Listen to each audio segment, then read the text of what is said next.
ഇപ്പോൾ ഈ കഴിഞ്ഞ ദിവസങ്ങളിലൊക്കെ വാർത്തകളിൽ നിറഞ്ഞു നിൽക്കുന്നത് കോഴിക്കോട്ടെ ലിറ്ററേച്ചർ ഫെസ്റ്റ് ആണല്ലോ.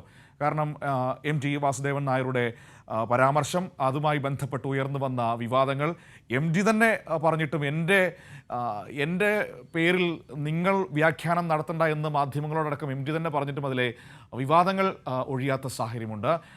അങ്ങനെ അതൊക്കെ നിൽക്കുമ്പോഴും ലിറ്ററേച്ചർ ഫെസ്റ്റ് അത് ആഘോഷമായി പുരോഗമിക്കുന്നു എന്ന് തന്നെയാണ് ഏറ്റവും പ്രധാനപ്പെട്ട കാര്യം. ഇന്ന് 3-ാം ദിവസമാണ്. മന്ത്രി പി രാജീവ്, പ്രകാശ് രാജ്, ശശി തരൂർ അടക്കമുള്ള പ്രമുഖർ വിവിധ സെഷനുകളിൽ നിന്ന് പങ്കെടുക്കും. സിയാദാണ് കോഴിക്കോട് നിന്ന് വിവരങ്ങളുമായി നമ്മളോടൊപ്പം ചേരുന്നത്. നമുക്ക് നോക്കാം ലിറ്ററേച്ചർ ഫെസ്റ്റിൻ്റെ ഇന്നത്തെ ഒരു സാഹചര്യം എങ്ങനെയാണെന്ന്. Siyad, good morning. Literature fest ഇന്ന് 3-ാം ദിനമാണ്. ഇന്ന് മന്ത്രി പി രാജീവ് ഉണ്ട്, പ്രകാശ് രാജുണ്ട്, ശശി തരൂരുണ്ട്, അങ്ങനെ പ്രമുഖരൊക്കെ ഇന്നും വരും. വളരെ ഗൗരവതരമായ സംവാദങ്ങളും കാര്യങ്ങളുമൊക്കെയാണോ ഫെസ്റ്റിൽ പുരോഗമിച്ചുകൊണ്ടിരിക്കുന്നത്, വിവാദങ്ങൾക്കപ്പുറത്തേക്ക്?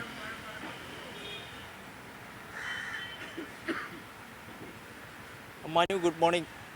ഇന്നും വളരെ പതിവ് പോലെ തന്നെ വളരെ ഒരു ആഘോഷപരമായിട്ടുള്ള ഇതാണ് ഫെസ്റ്റിവൽ പുരോഗമിക്കുന്നത്. ഫെസ്റ്റിവലിലെ 3-ാം ദിനമാണ് ഇന്ന്. 3-ാം ദിനം പ്രകാശ് രാജ്, മന്ത്രി പി രാജീവ്, ശശി തരൂർ തുടങ്ങിയ പ്രമുഖരൊക്കെ പങ്കെടുക്കുന്നുണ്ട്. കോഴിക്കോടിലെ 6 വേദികളാണ്. തൂലിക, അക്ഷരം, എഴുത്തോല തുടങ്ങി 6 വേദികളിലായിട്ടാണ് കോഴിക്കോട് ലിറ്ററേച്ചർ ഫെസ്റ്റിവലിൻ്റെ ഇത് പുരോഗമിക്കുന്നത്.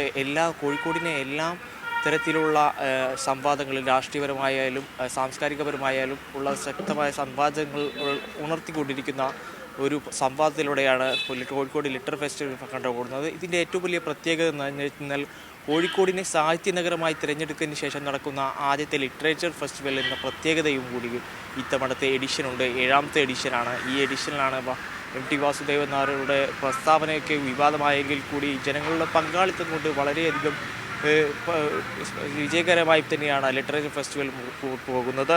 ഇന്ന് ഏറ്റവും വലിയ പ്രത്യേകത എന്ന് പറഞ്ഞാൽ ഇന്നത്തെ സെക്ഷനിൽ മന്ത്രി പി രാജീവ് പങ്കെടുക്കുന്ന ഒരു സെക്ഷനുണ്ട്. മന്ത്രി പി രാജീവും NA സുധീറും കൂടി പങ്കെടുക്കുന്ന പരിപാടിയുണ്ട്. ഭരണഘടന ചരിത്രവും ഭാവിയും എന്ന് പറയുന്ന ഒരു പ്രധാനപ്പെട്ട ചർച്ചയുണ്ട്. ആ ചർച്ചയാണ് ഇന്നത്തെ പരിപാടിയിലെ മുഖ്യ ആകർഷണങ്ങളിലൊന്ന്. അതോടൊപ്പം തന്നെ പ്രകാശ് രാജ് പങ്കെടുക്കുന്ന new Horizon of performing arts എന്ന് പറയുന്ന പ്രകാശ് രാജ് പങ്കെടുക്കുന്ന പരിപാടിയുണ്ട്. അതോടൊപ്പം തന്നെ ഇതേ സെഷനിൽ തന്നെ പ്രകാശ് രാജ് പങ്കെടുക്കുന്ന മറ്റൊരു പരിപാടിയുണ്ട്. അതോടൊപ്പം ഇലക്ട്രോൾ പൊളിറ്റിക്സ് എന്ന വിഷയത്തിൽ നടത്തുന്ന ചർച്ചയിലും പ്രകാശ് രാജ് പങ്കെടുക്കുന്നുണ്ട്. വേദി മുന്നിൽ ശശി തരൂർ പങ്കെടുക്കുന്ന ഇന്ത്യ ഫ്യൂച്ചർ ഈസ് നൗ എന്ന് പറയുന്ന ഒരു ചർച്ച സംഘടിപ്പിക്കുന്നുണ്ട്. ആ ചർച്ചയാണ് ഇന്ന് പങ്കെടുക്കുന്ന പരിപാടി. ഇതോടൊപ്പം തന്നെ ശശി തരൂർ 2-3 ചർച്ചകളിൽ കൂടി പങ്കെടുക്കുന്നുണ്ട്. ഈ വിഷയത്തിൽ ഇന്ന് രാഷ്ട്രീയപരമായി MT വാസുദേവൻ നായരുടെ പ്രസ്താവനയടക്കമുള്ള കാര്യങ്ങളും പോലുള്ള കാര്യങ്ങളും ഫെസ്റ്റിവലിൻ്റെ വേദിയിൽ പ്രധാന ചർച്ചയായിക്കൊണ്ടിരിക്കുകയാണ് മനു. അതോടൊപ്പം തന്നെ വസീഫും മാതിൽ കൂഴനാടനും MT രമേശും കളിക്കുന്ന പുതിയ കാലത്തെ രാഷ്ട്രീയ വർത്തമാനങ്ങൾ മാധ്യമങ്ങൾ നിയന്ത്രിക്കുന്നുണ്ടോ എന്ന വിഷയത്തിലുള്ള ഒരു പ്രധാനപ്പെട്ട ചർച്ചയും ഇന്ന് വേദി 2 അക്ഷരത്തിൽ പുരോഗമിക്കുന്നു. സിയാദാണ് ലിറ്ററേച്ചർ ഫെസ്റ്റിൻ്റെ വിവരങ്ങൾ നൽകിയത്. ഏതായാലും ലിറ്ററേച്ചർ ഫെസ്റ്റ് അതിൻ്റെ വിവാദങ്ങൾക്കപ്പുറത്തേക്ക് അത് മുന്നോട്ട് വയ്ക്കുന്ന ആശയം ഉൾക്കൊണ്ട് തന്നെ മുന്നോട്ട് പോകുന്നു എന്നത് ഏറെ പ്രധാനപ്പെട്ടത് തന്നെയാണ്. പക്ഷേ മാധ്യമങ്ങൾ അതിലെ വിവാദങ്ങൾ മാത്രമാണ് കാണുന്നത്. ആ വിവാദങ്ങൾ മനഃപൂർവ്വം സൃഷ്ടിച്ചതാണ് എന്നും നമുക്ക് വ്യക്തമായിട്ട് അറിയാവുന്നതാണ്. കാരണം MT വാസുദേവൻ നായർ അതിൽ കൃത്യമായൊരു വിശദീകരണം പിന്നീട് നൽകുകയും ചെയ്തതാണ്. ദേശാഭിമാനിയോടൊക്കെ സംസാരിക്കുമ്പോൾ അത് പറഞ്ഞതുമാണ്.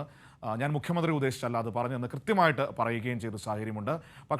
മാധ്യമങ്ങൾ അവരുടെ വ്യാഖ്യാനങ്ങൾ എൻ്റെ പേരിൽ, എൻ്റെ നാവിൽ തിരുകാൻ ശ്രമിക്കേണ്ട എന്ന് കൃത്യമായി MT പറഞ്ഞു വെച്ചതാണ്. പക്ഷേ എന്നിട്ടും ആ അല്ലെങ്കിൽ ആ വിവാദങ്ങൾ അതേപടി തുടരുന്ന ഒരു സാഹചര്യം. അത് ഈ സമീപകാലത്ത് നമുക്കറിയാം, വിവാദങ്ങൾക്കാണ് മാധ്യമങ്ങൾ കൂടുതൽ ഇടം നൽകുന്നത്, കൂടുതൽ ഇടം കണ്ടെത്തുന്നത്. പുതിയൊരു വിവാദം ഉണ്ടാകുന്നത് വരെ അല്ലെങ്കിൽ വാർത്ത കിട്ടുന്നത് വരെ ആ പഴയ വിവാദം അങ്ങനെ തുടരുന്നത് നമ്മൾ പല ഘട്ടങ്ങളിൽ കണ്ടതാണ്. അതിൻ്റെ തുടർച്ചയിൽ ഈ ലിറ്ററേച്ചർ ഫെസ്റ്റുമായി ബന്ധപ്പെട്ട ഈ വാർത്തകളെയും കാണേണ്ടി വരും.